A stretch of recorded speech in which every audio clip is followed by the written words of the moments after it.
brought you by Silver Pumps and Motors. Top quality और consistent performance के लिए सिर्फ सिल्वर पंप्स नाम याद रखना. ఉగ్రదాడితో నెల్లూరు జిల్లా కావలిలో విషాద ఛాయలు అలుముకున్నాయి. కావలికి చెందిన మధుసూదన్ పహల్గామ్ ఉగ్రవాదుల కాల్పుల్లో చనిపోయాడు. మధుసూదన్ మృతదేహాన్ని చెన్నై నుంచి కావలికి ఈ రాత్రి తీసుకురానున్నారు.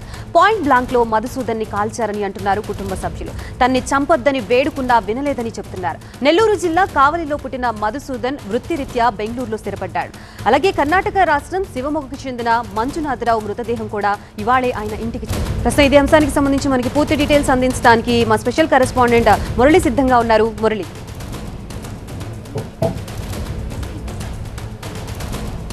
ఉగ్రవాదుల కాల్పుల్లో చనిపోయినటువంటి మృతదేహాలను ప్రత్యేక విమానాల్లో ఆయా ప్రాంతాలకు తరలిస్తున్నారు. సో ఈ రాత్రి 9:30 ప్రాంతంలో చెన్నైకు నెల్లూరు జిల్లా కావలికి చెందినటువంటి మధుసూదన్ మృతదేహం, అలాగే బెంగళూరు కర్ణాటకకు చెందినటువంటి శివమొగ్గ ప్రాంతానికి చెందినటువంటి మంజునాథ్ మృతదేహాలను తరలించేందుకు ఏర్పాట్లన్నీ కూడా పూర్తయ్యాయి. అయితే చెన్నై నుంచి నెల్లూరు జిల్లా కావలికి వచ్చేందుకు అర్ధరాత్రి దాటి తెల్లవారు. ఏమండి, ఇప్పటి నుంచి నాకు ఇంటి పనిలో కొంచెం ఎక్కువ హెల్ప్ చేయండి. ఎందుకు? నీకు జాబ్ దొరికిందా? నాకు నేనే బాస్ అవ్వాలనుకుంటున్నా. ఎలా? బాస్ వాలా బీ ద బాస్. జామ అయ్యేటువంటి అవకాశం ఉంది. సో ఇక్కడ ఇప్పటి వరకు కూడా తల్లిదండ్రులకు తమ కుమారుడు చనిపోయినటువంటి విషయం తెలియదు. సో వాళ్ళు హార్ట్ పేషెంట్లకు కావడంతో సో ఇప్పటి వరకు కూడా సమాచారం అందించలేదు. కొద్దిసేపటి క్రితం మాత్రం రోడ్ యాక్సిడెంట్ జరిగిందన్నటువంటి విషయం మాత్రమే చెప్పారు. సో అది కూడా పరిస్థితి పూర్తిగా ఏ విధంగా ఉందన్నటువంటి విషయం కూడా తెలియక వాళ్ళు ఆందోళన చెందుతున్నారు. అసలు విషయం తెలిస్తే ఏమవుతుందో కూడా, వాళ్ళ పరిస్థితి ఎలా ఉంటుందో. సో ఇక్కడ వారి కుటుంబ సభ్యులు ఉన్నారు, అలాగే మధుసూదన్ చెల్లెలు ఉన్నారు. ఇక్కడ వారితో మాట్లాడదాం. మీకు ఎప్పుడు సమాచారం వచ్చింది? ఇప్పుడు తల్లిదండ్రులకు చెప్పారా? ఎలా ఉంది వాళ్ళ పరిస్థితి? చెప్పలేదు సార్, వాళ్ళకి ఎలా చెప్పాలో కూడా మాకు తెలియట్లేదు. చిన్న దెబ్బ తగిలితేనే ఓర్చుకోలేరు. నా కొడుకు నాకు ఇంకా వస్తాడు అని తన దేవుడు నామని చెప్పించుకుంటుంది. చిన్న దెబ్బ అయింది అని చెప్పాము, అంతే. మైనర్ ఫ్రాక్చర్ అయింది, ఒక ఇన్సిడెంట్ అయింది, వస్తున్నాడు, బాగున్నాడు, పర్వాలేదు అని చెప్తున్నాడు. తన దేవుడినే తలుచుకుంటుంది, ఎవరితో మాట్లాడట్లేదు. మాకు చెప్పే ధైర్యం రావట్లేదు. మా వదిన నేను రాలేను, అక్కడే చచ్చిపోతాను. వాళ్ళ పిల్లల గురించి అడిగారా? రోడ్డు ప్రమాదం జరిగిందని తెలిసిన తర్వాత ఏమేమి అడిగారు? ఎలా ఉంది మా అబ్బాయికి ఎలా ఉంది అని అడిగారు. మేమేం ఇంకా చెప్పలేదు. వాళ్ళిద్దరూ పేషెంట్స్, సో అందుకని ఇంకా ఏం తెలియట్లేదు.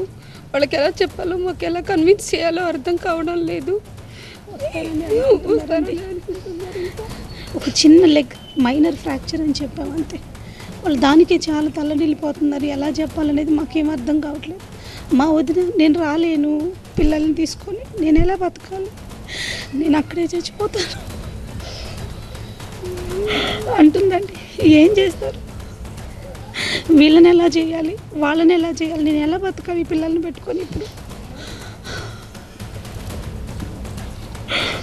అది తల్లడిల్లిపోతున్న కుటుంబ సభ్యుల పరిస్థితి ఈ విధంగా ఉంది. అలాగే తల్లిదండ్రులకు అసలు విషయం తెలిస్తే ఏమవుతుంది? సో ఇప్పటి వరకు కూడా యాక్సిడెంట్ జరిగింది, చిన్న ఫ్రాక్చర్ మాత్రమే జరిగిందంటేనే వాళ్ళు తట్టుకోలేనటువంటి పరిస్థితుల్లో ఏం జరిగిందని పదే పదే అడుగుతున్నారు. ఎప్పుడు వస్తారు, పిల్లలు ఎలా ఉన్నారని అడుగుతున్నటువంటి పరిస్థితి. అసలు విషయం తెలిస్తే తమ కొడుకు చనిపోయాడన్నటువంటి విషయం తెలిస్తే వారి పరిస్థితి ఏ విధంగా ఉంటుంది? వారిని ఓదార్చడం కూడా వీరి వల్ల అయ్యేటువంటి పరిస్థితి లేదు. అందరూ కూడా శోకసంద్రంలో మునిగిపోయినటువంటి పరిస్థితి ఇక్కడ మనం చూస్తూ ఉన్నాం. సో అర్ధరాత్రి దాటిన తర్వాత మృతదేహాన్ని నెల్లూరు జిల్లా కావలికి తీసుకొస్తారు. రేపు అంత్యక్రియలు జరుగుతాయి. సో అధికారిక లాంఛనాలతో అంత్యక్రియలకు ప్రభుత్వం ఏర్పాట్లు చేస్తోంది. సో అధికారులందరూ కూడా ఇప్పటికే ఇక్కడికి చేస్తున్నారు. అవసరమైనటువంటి ఏర్పాట్లన్నీ కూడా చేస్తున్నారు. కేవలం ఇక్కడ కుటుంబ సభ్యులతో మాత్రమే మాట్లాడి వెళ్ళిపోతున్నారు. తల్లిదండ్రులకు అసలు విషయం తెలియదు కాబట్టి ఇంటికి కూడా రాకుండానే అధికారులు ఇక్కడ బయట నుంచి ఏర్పాట్లు చేసి వెళ్తున్నటువంటి పరిస్థితి ఉంది. సో రేపు ప్రభుత్వానికి తరఫున మంత్రులు, ఎమ్మెల్యేలు కూడా ఇక్కడ వచ్చి వారి కుటుంబ సభ్యులను ఓదార్చబోతున్నారు. Right, thank you Murali.